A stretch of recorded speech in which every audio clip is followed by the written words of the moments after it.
Bom dia a todos! Graça e paz do Senhor Jesus seja com todos nós. Uma ótima quinta-feira para todos. Hoje é dia 3 de novembro de 2022, inclusive ali no meu está errado, quarta-feira, 3 de outubro. Então quer dizer, tá tudo errado. É quinta-feira, 3 de novembro de 2022. Seja muito bem-vindo ao nosso devocional de hoje. E nesta quinta-feira vamos falar dos preparativos do rei. Lembra que nós estamos aqui tratando da comissão dada por Deus a Davi para que ele pudesse preparar o reino de maneira a que, quando Salomão assumisse o reino, tudo estivesse pronto para a construção do templo. Na primeira parte, vimos os preparativos militares e políticos de Davi. Agora vamos ver os preparativos materiais, como Davi conseguiu angariar fundos materiais, e ainda os preparativos sociais, os levitas colocados nos seus lugares e assim por diante. Bom, o texto que eu quero destacar hoje é 1 Crônicas, capítulo 22, versículo 5, que dá uma espécie de resumão geral de tudo isso aí que a gente acabou de dizer. Diz assim, 1 Crônicas 22, 5. Davi pensava, meu filho Salomão é jovem e inexperiente, e o templo que será construído para o Senhor deve ser extraordinariamente magnífico, famoso e cheio de esplendor à vista de todas as nações. Por isso, deixarei tudo preparado para a construção. Assim, Davi deixou tudo preparado antes de morrer. Então, como eu disse, isso aqui vai dar aí um tom geral de tudo que nós temos tratado, talvez até algo que a gente vai falar já no dia de amanhã, mas o ponto de hoje é que Davi agora reuniu todo o povo, capítulo 22 vai mostrar isso, para comissionar cada um de acordo com as necessidades. Então, ele chama os estrangeiros, ele chama os construtores, ele chama cada um, o próprio Salomão, diz, Salomão, você vai reinar, você vai liderar tudo isso. Mas, além disso, ele preparou tudo que era preciso em termos de materiais para a construção do templo. Essa sessão, esse conjunto aqui de capítulos, nos ensina que, primeiro, não vamos fazer tudo. Um prepara e o outro executa. Davi, ele teve a sua parte na construção e Salomão também teve a sua parte. Cada um executou aquilo que Deus comissionou ele para executar e no final, na junção das comissões, do propósito de Davi, do propósito de Salomão, da missão de cada um, no final se viu então a construção de algo grandioso. E nós, aí começando já a aplicar, o nosso desafio é admitir que cada um contribui para o desenvolvimento do plano de Deus. Esse é o nosso desafio. E esse é um desafio muito grande, porque existe uma tendência no nosso coração de achar que nós vamos fazer tudo. Então, na nossa casa, no nosso casamento, por exemplo, com os nossos familiares, nós temos dificuldade de perceber o dom do outro, o talento do outro. No trabalho, a mesma coisa. Nós fazemos a nossa parte e nos tornamos críticos em relação à parte do outro. Ou então, nós vamos para o outro lado desse espectro. A gente fala assim, não, eu fiz a minha parte, o resto não me importa. E aqui a grande lição, quando estamos falando de comissão, de propósito, né? Eu tenho falado sobre isso aí desde o início da semana. Comissão, propósito, missão, tudo isso é a mesma coisa. Eu tenho usado comissão porque é um termo que a Bíblia usa, e eu vou utilizar o termo bíblico em vez de usar o termo moderno, que é propósito, mas ambos representam a mesma coisa. Então, a nossa dificuldade é entender que Deus capacita com dons pessoas diferentes para que no juntar de tudo, na junção de tudo, a gente tem então uma grande e boa comissão. Basicamente, o que nós precisamos entender é que pessoas boas e momentos bons são parte do plano de Deus. Às vezes esse aqui é o ponto mais fácil. Pessoas boas, pessoas que nos desafiam, que nos incentivam, que nos impulsionam, pessoas que são facilitadores para que possamos executar a nossa comissão, a gente às vezes enxerga isso bem e consegue perceber que isso é parte do plano de Deus. E momentos bons também. Então, a nossa dificuldade é de curtir os momentos bons, de curtir as pessoas boas que estão ao nosso redor, que estão conosco. Então, pessoas boas e momentos bons são parte do plano de Deus. Pode parecer óbvio isso, mas nós temos uma tendência a esquecer isso e achar que as coisas aconteceram por acaso. Não, pessoas boas e momentos bons são parte do plano de Deus. Mas o outro lado também é verdade. Pessoas desafiadoras, e eu estou usando a palavra desafiadoras aqui, mas talvez a palavra melhor seriam pessoas tóxicas, né? E momentos difíceis também são parte do plano de Deus. Pessoas que às vezes vão desafiar até o nosso próprio cristianismo, vão desafiar a maneira como enxergamos o mundo, né? Quando lidamos com a internet, isso acontece com frequência. Então, quando olhamos ali alguém que não professa a mesma fé, ou que não professa o mesmo candidato político, né? Essas pessoas são desafiadoras para nos fazer pensar o quanto estamos de fato fazendo ou executando aquilo que Deus nos deu para fazer. O ponto aqui é dizer que pessoas boas e pessoas desafiadoras, para dizer o mínimo, e momentos bons e momentos difíceis, todos eles são parte do plano de Deus.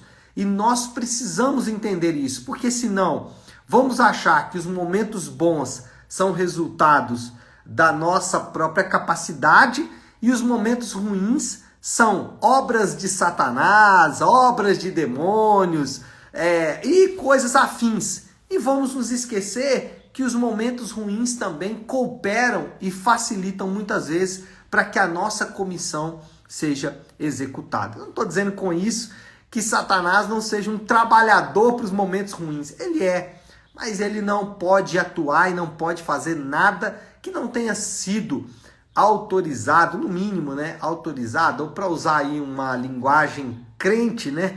Não tenha sido permitido pelo Senhor. De fato, é um termo que se encaixa bem nisso. O ponto é dizer que assim como Davi e Salomão, cada um tinha a sua própria parte no plano, momentos bons e momentos ruins também têm a sua própria parte no plano. Segundo lugar, o que aprendemos com essa sessão é que Davi deixou tudo pronto para Salomão e que a obra do templo era um trabalho conjunto. Ou seja, Davi e Salomão estavam cooperando para a construção do templo. Davi sabia que a obra demandava um tipo de experiência e astúcia que faltava em Salomão. Davi percebeu isso. Olha, tem alguma coisa que falta em Salomão. Então, a construção do templo não é uma obra só do Salomão. A gente normalmente chama, né, o templo de Salomão, mas de fato é o templo de Davi e Salomão, porque Davi, ao perceber que faltava ali algumas coisas em Salomão, ele mesmo contribuiu para que isso pudesse dar ou chegar ao fim. O que nós aprendemos com isso na prática? Deus, quando ele comissiona os seus filhos, ele mesmo prepara cada detalhe para dar cabo da missão. É isso que nós aprendemos. Que Deus, quando nos comissiona, que Deus, quando nos chama, e aí é bom lembrar do que falamos aí no início da semana, que todo crente já é comissionado. Se ele é crente, se ele é salvo em Jesus, se ele está em Cristo, ele já é comissionado. E o nosso grande desafio é não ficar tentando descobrir o que é essa comissão, porque ela vai se manifestar de forma natural. Então, falei isso no início da semana, não precisa gastar dinheiro para tentar descobrir qual é a sua comissão, qual é o seu propósito, né? Não precisa fazer isso. Naturalmente ele vai manifestar, naturalmente isso vai aparecer. Agora, O que nós precisamos saber é que, uma vez comissionados, e todo crente é comissionado, Deus ele vai preparar cada detalhe para que essa missão chegue ao fim. Olha só, Paulo afirma em Romanos 8,30 que o Deus que justificou também glorificou. E essa afirmação ela é contundente porque ele está falando de algo do presente, a justificação. Somos justificados quando temos a experiência do novo nascimento, quando somos regenerados em Cristo. Nesse momento nós somos justificados. Nesse momento Deus coloca a justiça de Cristo em nós e imputa em nós a obediência de Cristo. Mas aí Paulo fala algo impressionante. Ele fala, o mesmo que justificou, também glorificou. E a glorificação é um processo futuro, é algo que vai acontecer lá no futuro. Para nós, um futuro muito distante. Como Paulo pode afirmar que que ele justificou, ele também glorificou? Como Paulo pode dizer, olha, aqueles que estão salvos, eles vão chegar até o fim? Como ele pode afirmar isso com tanta certeza? Como ele não pode saber se alguém no meio do caminho vai se afastar?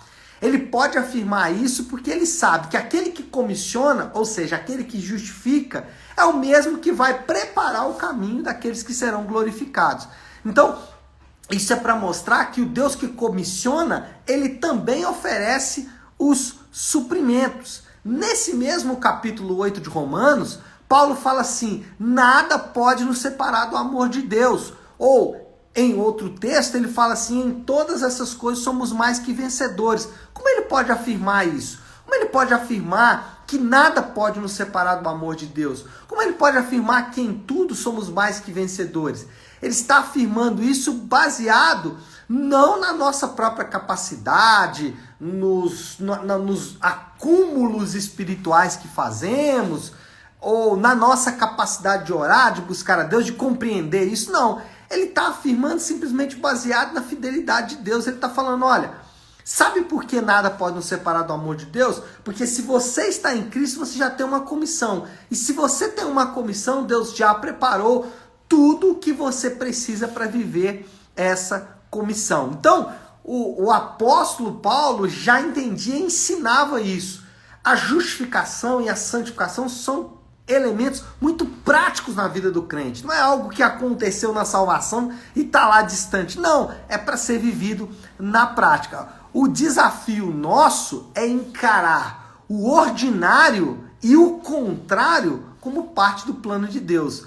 O nosso desafio é encarar aquilo que é comum, aquilo que é do dia a dia e aquilo que é contrário como parte desse plano, como parte daquilo que nada pode nos separar do amor de Deus. Então esse é o nosso desafio, é encarar as dificuldades da vida, encarar os contrários da vida, encarar aquilo que de fato não é de acordo com a nossa vontade, como parte do plano de Deus. E por fim, já para a gente caminhando aí para concluir o nosso devocional, Salomão não pode se orgulhar de ter feito tudo sozinho, né? Isso é maravilhoso. Salomão construiu o templo na esteira da obra do pai dele. Ele construiu o templo com os suprimentos que o pai dele deixou para ele. E nós também construímos toda a nossa vida fundamentado no sacrifício de Cristo. Assim como Salomão não tinha do que se orgulhar, o crente também não tem do que se orgulhar. Isso dá para o crente o sacrifício de Cristo dá para o crente dois sentimentos muito antagônicos. De um lado, eles são extremamente humildes porque eles sabem que nada do que eles vão viver vem deles mesmos, nem de bom nem de ruim, né? Aquela história de que eu não sou tão bom assim por causa dos meus pais. Para o crente isso não faz o menor sentido, porque eles são santificados pela fé.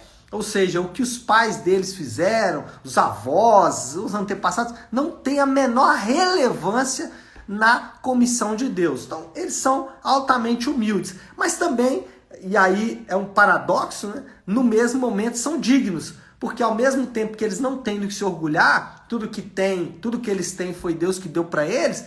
Por outro lado, eles são altamente dignos. Por quê? Aprove o Senhor equipar pessoas comuns como cada um de nós. Aprove o Senhor chamar pessoas comuns como eu e você. Então,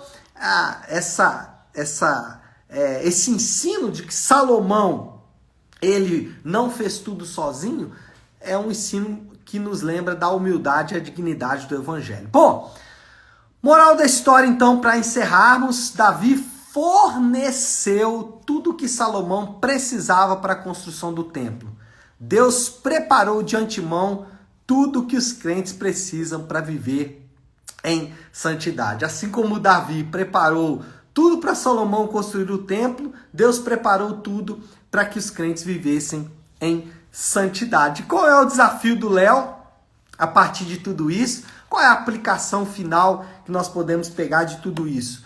A aplicação é muito simples. Confiar que tudo, literalmente tudo, é suprimento de Deus para a comissão. Lembrar que tudo, mas tudo mesmo, é suprimento de Deus para vivermos a missão, a vocação que Deus nos chamou. Então, essa é a nossa aplicação. O que você vai viver hoje, amanhã, nos próximos meses, tudo isso é parte de um suprimento que Deus deixou para que você executasse a comissão que Ele deixou para você. Tá certo, meu povo? É isso. Vamos orar? Vamos colocar tudo isso aí diante de Deus. E eu quero hoje orar o Salmo 145, que é o Salmo de hoje. E eu queria que você então parasse aí um pouco o que você está fazendo para juntos buscar a Deus em oração, orando o Salmo 145. Diz assim: Eu te exaltarei, meu Deus e meu Rei. Bendirei o teu nome para todos sempre. Todos os dias te bendirei e louvarei o teu nome para todos sempre. Grande é o Senhor e digno de ser louvado. Sua grandeza não tem limites. O Senhor é misericordioso e compassivo, paciente e transbordante de amor. O Senhor é bom para todos e sua compaixão alcança todas as criaturas. Rendam graças todas as criaturas ao Senhor e os teus feitos te bendigam. Eles anunciarão a glória do teu reino e falarão do teu poder, para que todos saibam dos teus feitos poderosos e do glorioso esplendor do teu reino. O teu reino é reino eterno e o teu domínio permanece de geração em geração. E assim oramos em nome de Jesus. Amém, amém e amém. Salmo maravilhoso, oração maravilhosa. E com essa oração nós encerramos então o nosso devocional de hoje, tá bom? É isso. Quinta-feira abençoada para todos. Que Deus abençoe. Fiquem com Deus.